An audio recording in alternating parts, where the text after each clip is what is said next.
కుట్టి కుట్టి ఏం చేసింది తెలుసా? అనేక మందికి పంచి ఆవిడ ఆశ్చర్యం తెలుసా?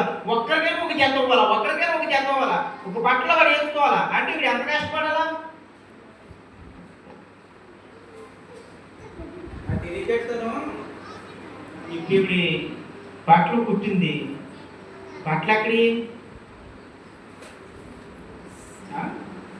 గిరీష్ని గారిని అమ్మ మా పిల్ల చేత కుట్టాను అనుకో అనేసి వెళ్ళిపోయాను. బట్టలు లేదు, ఎక్కడి నుంచి కుడుతుంది ఆవిడ?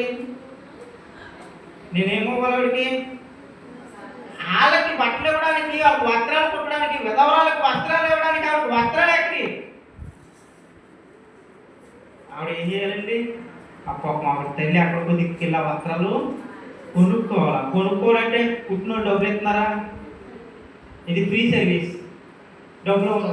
మరి ఎలాగానంటే ఆమె కష్టపడి సంపాదించి ఆ సంపాదన, కష్టపడి అలిసి సంపాదించిన సంపాదన మళ్ళీ అలిసిపోయి భారంతో వస్త్రాలు కుట్టి మళ్ళీ ఎదుటి వరకు ఇందులో అందులో ఒక ఖర్చు వచ్చింది ఆవిడకి.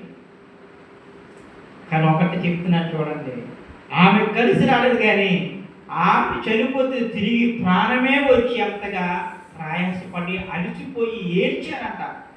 దేవుడి మహిమ కలుగును గాక. ఈరోజు నన్ను అలసిపోతే దేవుడు నిన్ను విడిచిపెట్టడండి. దేవుడి పనులు అలసిపోవాలి ఎప్పటికప్పుడు. ఎప్పుడు ఆదివారం అలసిపోతామని మేమంటే ఆదివారమే నాకు ఎంతసేపు అలుస్తామమ్మా. మనం ఏం చేస్తాం ఆదివారం?